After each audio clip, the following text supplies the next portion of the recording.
ମୋ ଉପନ୍ୟାସ ସୌମ୍ୟାର ଦ୍ୱିତୀୟ ଭାଗ। ଦିନେ ମୁହଁ ମୋଡ଼ି ବିଶାଲ ହୋଟେଲକୁ ଅନାଇବି ନାହିଁ ମୁଁ।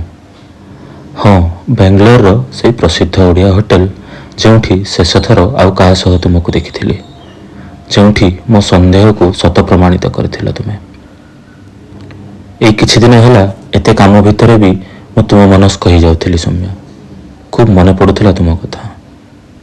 ହଁ, ଯିଏ ଭଲ ପାଏ ସେ ମନେ ରହେନା, କିନ୍ତୁ ଯିଏ ପ୍ରତାରଣା ଦିଏ ସେ ସବୁଦିନ ସବୁ କାଳରେ ମନେ ପଡ଼େ। ଜାଣେ ତୁମେ ଏବେ ବାଙ୍ଗାଲୋରରେ, ମୁଁ କିନ୍ତୁ କେବେ ତୁମକୁ ଖୋଜିବାର ପ୍ରୟାସ କରିନି।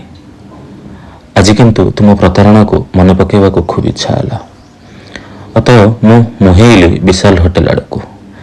ଭିତରେ ପଶିଯାଇ ମୁଁ ଆଶ୍ଚର୍ଯ୍ୟ ହେଲି ତୁମକୁ ଦେଖି। କି ଅଦ୍ଭୁତ ସଂଯୋଗ! ମୋତେ ଦେଖି କିନ୍ତୁ ତୁମେ ଆଶ୍ଚର୍ଯ୍ୟ ହେଲନି। କହିଲ, ଜାଣିଥିଲି ତୁମେ ଆସିବ। ମୁଁ ପଚାରିଲି, କେମିତି?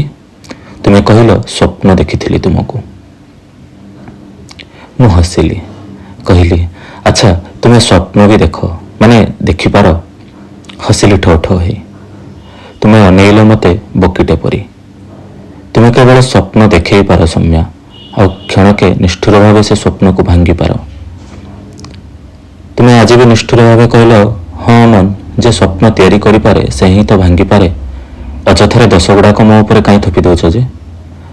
ମୁଁ କହିଲି, ହଉ ଛାଡ଼, ଆସ ଖାଇବ କିଛି। ଆମେ ଦୁହେଁ ବସିଲେ ଗୋଟେ କୋଣରେ।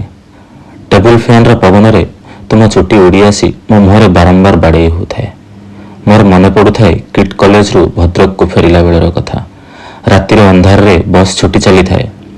ତୁମେ ଝରକା ପାଖରେ ବସି ବାହାରକୁ ଅନେଇ କିଛି ଭାବୁଥାଅ, ଆଉ ସେ ପବନରେ ତୁମ ଚୁଟି ଉଡ଼ି ଆସି ମୋ ମୁହଁରେ।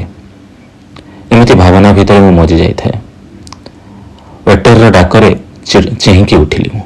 ୱେଟରର ଡାକରେ ଚେହିଁକି ଉଠି ବର୍ତ୍ତମାନକୁ ପୁଣି ଫେରି ଆସିଲି। ଅର୍ଡ଼ର ଦେବାର ଥିଲା ତାକୁ। କହିଲି, ଗୋଟେ ପ୍ଲେନ୍ ଦୋସା ଆଉ ଦହିବରା ଗୋଟେ ପ୍ଲେଟ୍। ତୁମେ କହିଲ, ପ୍ଲେନ୍ ଦୋସା ମୋର ପସନ୍ଦ ବୋଲି ମନେ ଅଛି ତୁମର ଆଜି ଯାଏଁ? ହସିଲି ମୁଁ। ପୁଣି ତୁମେ ପଚାରିଲ, ଦହିବରା ତ ତୁମ ପସନ୍ଦ ନୁହେଁ, ହେଲେ ହଠାତ୍ ଦହିବରାର ସଉକ କେମିତି ହେଲା? ମୁଁ କହିଲି, ସବୁ ପସନ୍ଦିତା ଜିନିଷ ପର ହୋଇଗଲା ପରେ ବାକି ରହିଯାଇଥିବା ନାପସନ୍ଦିତ ଜିନିଷକୁ ଆପଣେଇବାକୁ ପଡ଼େ ସୌମ୍ୟା। ତୁମେ ଗମ୍ଭୀର ହେଇଗଲ। କହିଲ, ଖାଲି ତ କବି କି ଲେଖକଟେ ହେଇନ ଯେ ଏହା ଭିତରେ କଥା କହିବା ବି ଶିଖିଯାଇଛ। ମୁଁ କହିଲି, ଠିକ୍ ତୁମରି ଭାଷାରେ ସୌମ୍ୟା, ସମୟ ସବୁ ଶିଖେଇ ଦିଏ।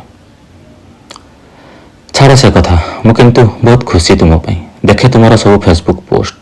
ବେଳେବେଳେ ତ ଈର୍ଷା ହୁଏ, ଭାବେ ଏମିତିକିଆ ଜୀବନଟେ ମୁଁ ପାଇନଥାନ୍ତି କି?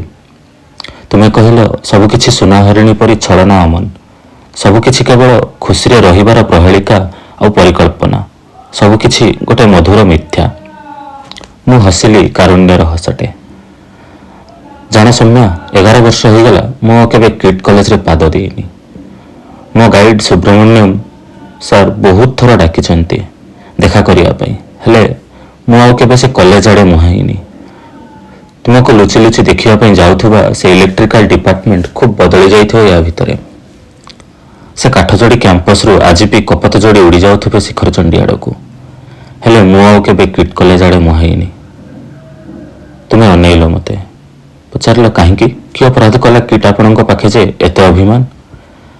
ମୁଁ କହିଲି, ଯେଉଁଠି ତୁମକୁ ମୋ ସଦଭାବେଶରେ ସ୍ୱପ୍ନ ଦେଖିଥିଲି, ତୁମେ ନଥିବା କୋଣରେ କିଟ୍ କଲେଜ ମୋ ପାଇଁ ରାଜସ୍ଥାନର ଥର୍ ମରୁଭୂମି ସଦୃଶ।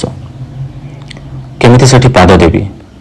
କାଦମ୍ବିନୀ ହାଟରେ ଯୋଗ ଦେବା ପାଇଁ ଡାକରା ଆସିବା ମୋ ପାଇଁ ସ୍ୱପ୍ନ ସଦୃଶ ଥିଲା, ହେଲେ କେଉଁ ମୁହଁରେ ସେଠି ପାଦ ଦେଇଥାନ୍ତି? ମୋ ପଦଚିହ୍ନ ସେଠି ପଡ଼ିଲା ପରେ ହୁଏତ ମୋ ଲୁହସିକ୍ତ ଆଖିରେ ଅଭିଶାପରେ କିଛି କପଟ ଜଳି ଯାଇଥାନ୍ତେ। ଏତେ ରାଗ, ଏତେ ଅଭିମାନ ମୋ ଉପରେ ଅମନ, ଏଯାଏଁ ଭୁଲିନ ସେସବୁ? ତୁମକୁ ଭୁଲିବାକୁ ମୋ ପାଖେ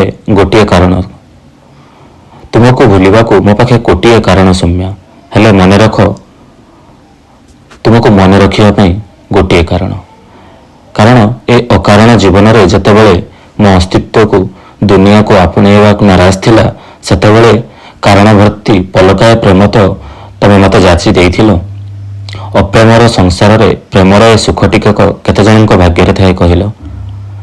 ନା, ଆଉ ଅଭିମାନ ନାହିଁ ତୁମ ଉପରେ। ଏବେ ମୁଁ ଆଉ କାହା ପ୍ରତାରଣାର ଗୁଲାମ ନୁହେଁ। ମୁଁ ଏବେ ମାଲିକ ମୋ ମନର ସୌମ୍ୟା। ମୋ ସନ୍ତକ ଏବେ ରହିବ ଅନନ୍ତ କାଳ ଯାଏଁ। ଯେ ଯାଏଁ ତୁମେ ଅଛ, ଯେ ଯାଏଁ ମୁଁ ଅଛି, ଯେ ଯାଏଁ ଏ ଦୁନିଆ ଅଛି।